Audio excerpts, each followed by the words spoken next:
السلام علیکم ورحمۃ اللہ وبرکاتہ۔ میں آج ایک ایسے اہم مسئلے پر بات کرنا چاہتا ہوں کہ جس پر بات کرنا میں یہ سمجھتا ہوں کہ فرض ہو چکا ہے ہمارے معاشرے میں، کیونکہ یہ اتنا ضروری ہے جتنا آپ کا کھانا پینا ضروری ہے۔ جیسے آپ کے جسم کو بھوک لگتی ہے تو آپ کا کھانا پینا ضروری ہے، اسی طرح آپ کو ایک جنسی بھوک ہوتی ہے جس کا پورا کرنا ضروری ہے، اور اللہ تبارک و تعالی نے اس کا ایک حلال راستہ رکھا ہے، اس کا ایک حلال طریقہ رکھا ہے۔ اور یہ بات یاد رکھیے کہ اگر حلال نہیں ملے گا تو جب انسان حد سے زیادہ بھوکا ہوگا تو وہ حرام کی طرف جائے گا۔ یہی وجہ ہے کہ نبی اکرم صلی اللہ علیہ وسلم نے اور قرآن مجید نے ڈھکے چھپے الفاظ میں بارہا یہ بات کی ہے کہ شادی کرو اور جلدی سے جلدی شادی کرو، اور نبی اکرم صلی اللہ علیہ وسلم نے بھی یہی بات کی ہے۔ اور ہمارا معاشرہ جوں وقت گزرتا جا رہا ہے، شادی لیٹ سے لیٹ تر ہوتی جا رہی ہے، اور لوگ شادی والے معاملے کی طرف آ ہی نہیں رہے۔ بچہ پاؤں پر کھڑا ہو جائے گا، اچھی جاب ہو جائے گی، اور اچھی سوسائٹی میں ایک اچھا مقام ہو جائے گا، بس انہی چکروں میں پڑے ہوئے ہیں، لیکن شادی کا کوئی نام نہیں لیتا، اور بے حیائی پر رونا بھی سب روتے ہیں۔ اصل جو مسئلہ ہے اس پر بات نہیں کرتے، کہتے ہیں کہ بے حیائی ختم کرو، بے حیائی ختم کرو۔ جب تک آپ اس کی جڑ کو نہیں دیکھیں گے، یہ نہیں دیکھیں گے کہ بے حیائی کیوں ہے، تب تک آپ اس بے حیائی کو ختم نہیں کر سکتے۔ ایک لڑکی ولگر ویڈیو بناتی ہے، کیوں بناتی ہے وہ؟ کیونکہ اس کو سیٹسفیکشن چاہیے اپنے جنسی معاملات میں، اور ایک مرد اس کو دیکھتا ہے، کیوں دیکھتا ہے؟ کیونکہ اس کے پاس حلال طریقے سے دیکھنے کے لیے کچھ بھی نہیں ہے، اس کے پاس ایک بیوی نہیں ہے جس کو وہ حلال طریقے سے دیکھے، تو وہ یہ معاملات کرتا ہے۔ تو آپ نے صحیح راستے کی طرف اور اصل حل کی طرف آنا ہے۔ یونیسیف کی ایک رپورٹ کے مطابق پاکستان میں اس وقت شادی کے قابل 20 سے لے کے 35 سال تک کی 1 کروڑ لڑکیاں کنواری بیٹھی ہوئی ہیں جو شادی کے انتظار میں ہیں، اور والدین ان کی شادی نہیں کر رہے اور کوشش نہیں کر رہے، یا کوشش کر رہے ہیں تو ان کی ڈیمانڈز اتنی زیادہ ہیں لڑکیوں والوں کی، اور لڑکے والوں کی ڈیمانڈز یہ ہیں کہ اتنی خوبصورت ہونی چاہیے، ایسی ہونی چاہیے جیسے ان کو لگتا ہے کہ شاید جنت سے حور پری لے کے آئیں گے تو ہی ہمارا بیٹا خوش رہ سکے گا، ورنہ شاید ہمارے وہ مزاج کی نہیں ہے اور ہمارے وہ معیار کی نہیں ہے۔ تو 1 کروڑ بچیاں اسی معاملات کے اندر کنواری بیٹھی ہوئی ہیں، اور یہ تو صرف وہ ہیں جو کنواری بیٹھی ہوئی ہیں، اور اس کے علاوہ 30 سے لے کے 45 سال کی بچیاں جو مطلقہ ہیں یا پھر بیوہ ہیں، وہ 60 لاکھ کی تعداد میں بیٹھی ہوئی ہیں۔ آپ خود اندازہ لگائیں، جس معاشرے کے اندر اتنے لوگ اور اتنی زیادہ تعداد اپنی جنسی خواہش کو پورا نہ کر پا رہے ہوں، اور ان کی عمر بھی ہو اور ان کی خواہش بھی ہو، تو اس معاشرے میں بے حیائی کیوں نہیں آئے گی؟ تو کیوں نہیں آئے گی اس معاشرے کے اندر زناکاری؟ اس معاشرے کے اندر بے حیائی اور گندا مواد اور اس طرح کی چیزیں کیوں نہیں آئیں گی؟ وہ معاشرہ پورنوگرافی کے دیکھنے میں ہائی لسٹ میں کیوں نہیں آئے گا؟ تو آپ کہیں گے کہ سر اس کی وجہ کیا ہے، اس کے پیچھے ریزن کیا ہے؟ تو سب سے بڑی وجہ جو ہے وہ تعلیم ہے۔ تعلیم کا سسٹم ایسے ڈیزائن کیا گیا ہے کہ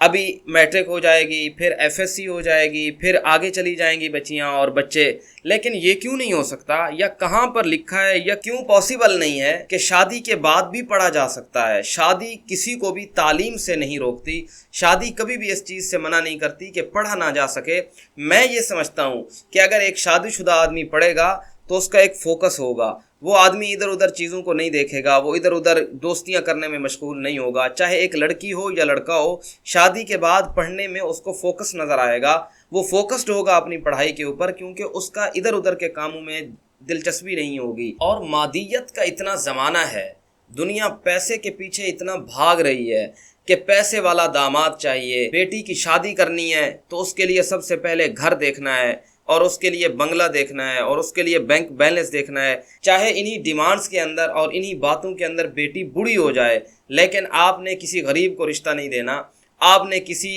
مزدور کو رشتہ نہیں دینا، آپ نے کسی ایسے انسان کو رشتہ نہیں دینا جو آپ سے مالی اعتبار سے کم ہو، چاہے آپ کی بیٹی تڑپ تڑپ کے مر جائے یا وہ حرام طریقے سے اپنی جنسی خواہش کو پوری کرتی رہے، لیکن آپ کی ڈیمانڈز کم نہیں ہوتی۔ ترمذی کی حدیث ہے، حدیث نمبر 1084 ہے، نبی اکرم صلی اللہ علیہ وسلم نے فرمایا کہ اگر کوئی پیغام نکاح بھجواتا ہے اور آپ اس کے ایمان کو اور اس کے اخلاق کو پسند کرتے ہو، یعنی وہ آدمی ایمانی طور پر بھی ٹھیک ہے اور اخلاقی طور پر بھی ٹھیک ہے، ایسا شخص اگر پیغام نکاح بھجوائے تو فوراً سے رشتہ دے دو، فوراً سے ہاں کر دو۔ اور آگے نبی اکرم صلی اللہ علیہ وسلم نے بڑی کمال کی بات کی، نبی اکرم صلی اللہ علیہ وسلم نے فرمایا کہ اگر تم ایسا نہیں کرو گے، یعنی اگر تم ہاں نہیں کرو گے، تم اخلاق کو بھی پسند کرتے ہو، ایمان کو بھی پسند کرتے ہو، وہ آدمی اخلاقی طور پر بھی اچھا ہے، ایمانی طور پر بھی اچھا ہے، لیکن اس کے باوجود بھی آپ رشتہ نہیں دیتے، تو نبی علیہ السلام نے فرمایا اگر ایسا کرو گے تو اس کے بعد زمین پر بہت بڑا فساد ہوگا۔ اور میں یہ سمجھتا ہوں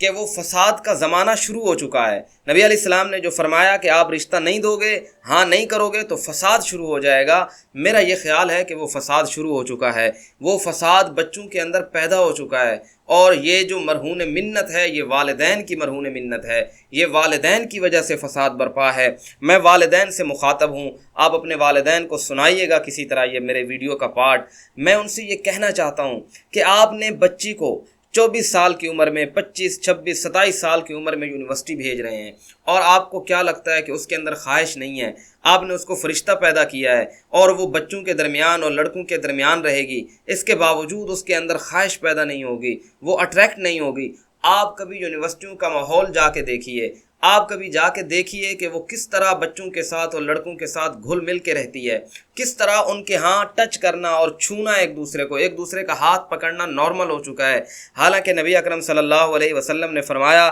کہ کسی کے سر میں کیل ٹھونک دیا جائے، اب کسی کے سر میں کیل ٹھونکا جائے آپ خود اندازہ کر سکتے ہیں کہ یہ کتنا تکلیف دہ ہے، لیکن نبی علیہ السلام نے فرمایا کہ کیل ٹھونک دیا جائے، یہ بہتر ہے کہ وہ کسی غیر محرم کو چھوئے۔ تو وہاں آپ جا کے دیکھیں یونیورسٹیوں کے اندر ایک دوسرے کے ساتھ مل کر بیٹھنا، ایک دوسرے کا ہاتھ پکڑنا، چھونا، اور پھر گاڑیوں پر اور بائکس پر ایک دوسرے کے ساتھ آنا جانا کتنا عام ہو چکا ہے۔ اور اگر آپ کو اس سے فرق نہیں پڑتا تو پھر یہ نہ کہیے کہ آپ ایک اچھے مسلمان ہیں یا آپ ایک غیرت مند والدین ہیں، آپ کے اندر سے ایمان اور غیرت ختم ہو چکی ہے، کیونکہ نبی علیہ السلام نے فرمایا کہ دیوس کو جنت کی خوشبو بھی نہیں آئے گی، اور دیوس کون ہے؟ جسے اپنے گھر کی عورتوں پر غیرت نہیں آتی۔ اور اگر آپ ایک